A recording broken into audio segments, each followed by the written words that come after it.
Assalamualaikum warahmatullahi wabarakatuh. Jadi kita di sini dari kelompok 1 akan mempresentasikan tentang kasus perusahaan manufaktur dan keselamatan kerja. Dan di sini ada anggota kelompoknya. Saya pribadi Vicky Pujianto dengan NPM 313. Dengan saya Nendi Sukendi dengan MPN 2240100327. Dan saya Sukani Hadi Wibowo dengan MPN 22401030. Dan saya Devan Mahardika dengan NPM 332. Dengan saya Rigatan Fitra Ramadan dengan NPM 2240100342. Dengan saya Arma Gomelar dengan NPM 2240100343. Oke, di sini saya akan membacakan kasus perusahaan manufaktur dan keselamatan kerja. Perusahaan A adalah pabrik yang berpotensi di industri otomotif, memproduksi komponen vital seperti rem dan sistem suspensi dalam beberapa tahun terakhir. Perusahaan mengalami peningkatan produksi yang signifikan untuk memenuhi pemerintah pasar. Namun, pertumbuhan ini disertai dengan peningkatan jumlah kecelakaan kerja di pabrik. Dalam 1 tahun, terdapat 5 insiden serius yang mengakibatkan cedera karyawan, yang menimbulkan kekhawatiran di kalangan manajemen dan karyawan.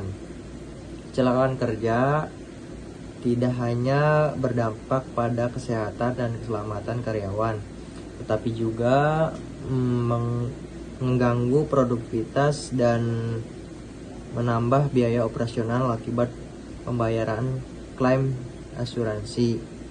Manajemen perusahaan A menyadari bahwa mereka harus bertindak cepat untuk memperbaiki situasi ini. Mereka melakukan analisis penyeluruh untuk mengidentifikasi penyebab utama kecelakaan, termasuk faktor manusia, kondisi mesin, dan lingkungan kerja yang tidak aman. Sebagai langkah awal, perusahaan mengundang konsultan keselamatan untuk melakukan audit keselamatan di tempat kerja. Hasil audit ini menjadi dasar untuk merencanakan program pelatihan keselamatan yang lebih baik dan prosedur kerja yang lebih aman. Manajemen berkomitmen untuk menciptakan budaya keselamatan yang kuat di semua tingkat organisasi.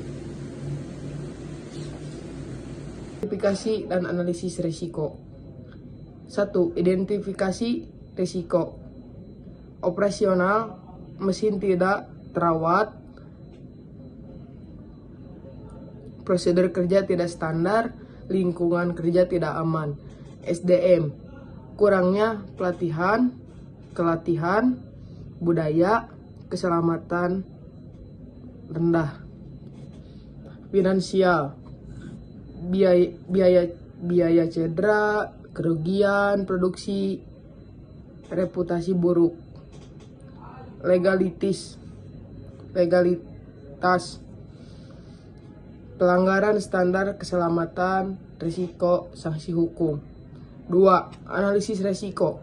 Kemungkinan tinggi 5 insiden serius dalam 1 tahun, dampak cedera, penurunan produktivitas, biaya tinggi. Prioritas, fokus pada perbaikan mesin dan pelatihan karyawan. 3. Mitigasi, pemeliharaan mesin rutin, pelatihan keselamatan berkala, sistem pelaporan risiko produktif. Sekian dari saya. Di sini saya akan membacakan yang analisis risiko. Yang pertama ada peningkatan jumlah kecelakaan kerja di pabrik yang menyebabkan cedera karyawan. Untuk skor kemungkinannya 4 sangat sering. Untuk skor dampaknya 4 sangat tinggi. Jadi skor statusnya 16. kategori resikonya tinggi. Lalu yang kedua ada kerusakan mesin produksi yang mengakibatkan gangguan operasional. Skor kemungkinannya 3, sering. Skor dampaknya 4, sangat tinggi. Lalu untuk skor statusnya 12. Kategori resikonya tinggi. Lalu yang terakhir, yang ketiga ada lingkungan kerja yang tidak aman seperti pencahayaan yang buruk dan lantai yang sering licin. Untuk skor kemungkinannya 3, sering. Skor dampaknya 3, tinggi. Lalu untuk skor statusnya 9, kategori risikonya sedang. Oke, untuk materi selanjutnya yaitu risk control. Untuk di nomor 1, untuk uraian resikonya yaitu ada peningkatan jumlah kecelakaan kerja di pabrik yang menyebabkan cedera karyawan.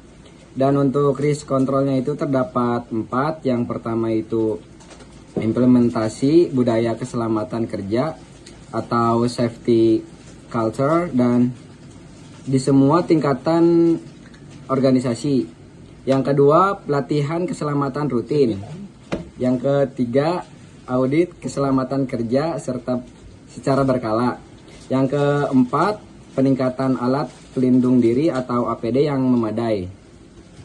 Untuk kategori pengendaliannya itu masuk ke loss prevention.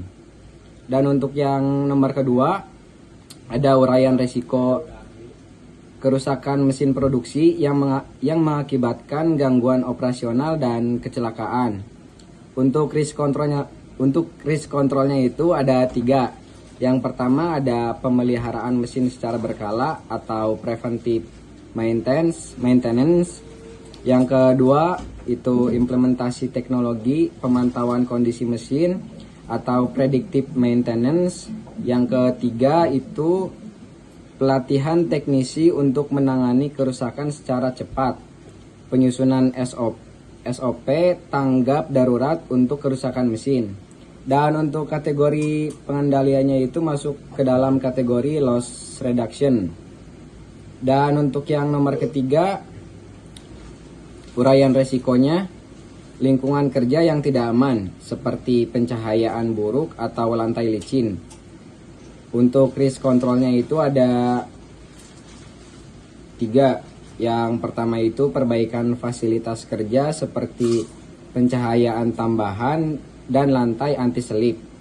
Yang kedua, peningkatan sistem pemantauan dan inspeksi reguler untuk mengidentifikasi bahaya. Yang ketiga, edukasi karyawan tentang kesadaran lingkungan kerja aman.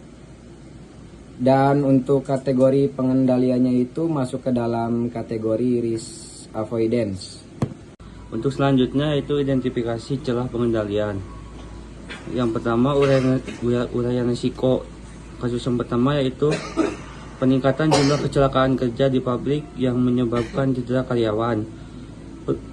Pengendalian yang sudah ada yaitu audit keselamatan kerja oleh konsultan eksternal dan pelaksanaan program pelatihan keselamatan, yaitu masuk ke KE. Dan pengendalian yang masih diperlukan, yang pertama peningkatan pemantauan rutin terhadap pengendalian mesin dan lingkungan kerja. Yang kedua, penyediaan alat pelindung diri yang lengkap.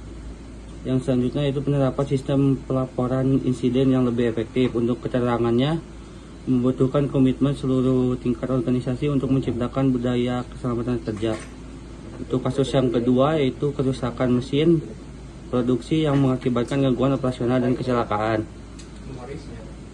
Untuk pengendalian yang sudah ada yaitu perawatan mesin secara berkala, pelatihan teknis untuk perbaikan secara cepat, yaitu masuk ke KE. Dan pengendalian yang masih diperlukan, yang pertama implementasi teknologi penataan produksi pada mesin. Yang kedua penyusunan prosedur tanggap darurat untuk kerusakan mesin. Dan untuk keterangannya itu memerlukan investasi teknologi untuk mendukung produktivitas perawatan. Untuk kasus yang ketiga yaitu lingkungan kerja tidak aman seperti pencahayaan buruk atau lantai licin. Untuk pengendalian yang sudah ada yaitu audit lingkungan kerja oleh konsultan eksternal, masuk ke KE. Pengendalian yang masih diperlukan, yang pertama perbaikan fasilitas kerja seperti pencahayaan tambahan dan lantai anti-slip. Selanjutnya yaitu pelatihan karyawan untuk kesadaran lingkungan kerja aman.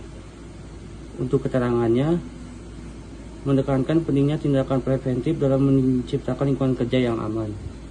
Nomor 5, rencana tindak pengendalian. Nomor 1, uraian risiko, ada peningkatan jumlah kecelakaan kerja di pabrik yang menyebabkan cedera karyawan. Uraian rencana tindakan pengendaliannya ada implementasi pelatihan keselamatan kerja, audit keselamatan kerja secara berkala, penyediaan APD yang memadai, target waktu 6 bulan, penanggung jawab manajer HSE, keterangan penindakan dimulai kuartal 1, evaluasi tiap 3 bulan. Nomor 2, kerusakan mesin produksi yang mengakibatkan gangguan operasional dan kecelakaan.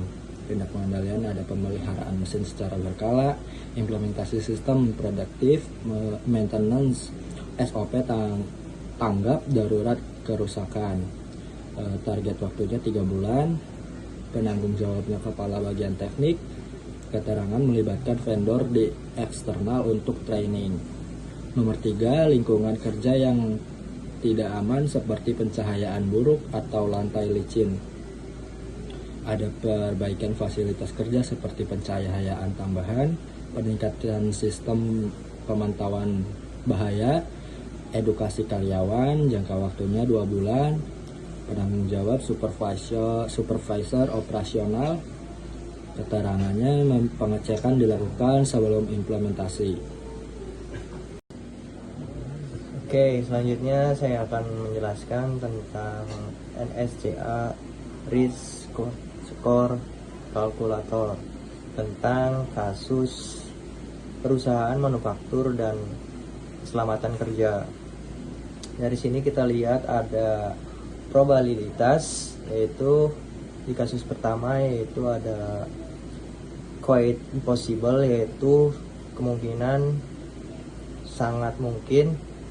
Lalu ada exposure-nya yaitu ada di frequency, yaitu bisa disebut sering. Lalu ada kasus tersebut sangat serius atau serius ya. Lalu di risk score-nya ya terdapat 300 atau dikategorikan sebagai high risk atau risiko tertinggi.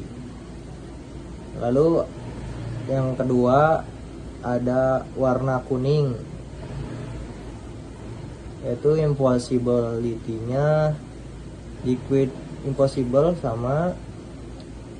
Lalu exposure-nya frequency atau sangat sering. Lalu kategorikan serius ya. Buat risk score-nya sama di 300 juga, tergolong risiko tertinggi. Lalu yang ketiga ada warna hijau. Buat probabilitasnya yaitu quite impossible sama. Terus buat exposure-nya di frequency yaitu sering, lalu tergolong serius. Untuk risk score-nya sama juga 300, tergolong high risk atau risiko tertinggi. Baik, terima kasih.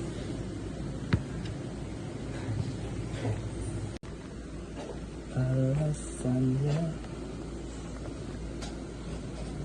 nomor 6, kesimpulan. Meningkatkan keselamatan kerja di perusahaan manufaktur memerlukan pendekatan komprehensif yang melibatkan identifikasi risiko, analisis mitigasi, dan implementasi budaya keselamatan yang kuat. Dengan komitmen dan upaya bersama, perusahaan dapat menciptakan lingkungan kerja yang aman dan produktif bagi semua karyawan. Terima kasih. Baik, cukup sekian dari kelompok kami untuk mengenai materi kasus perusahaan manufaktur dan keselamatan kerja. Kurang lebihnya mohon maaf. Terima kasih. Wassalamualaikum warahmatullahi wabarakatuh.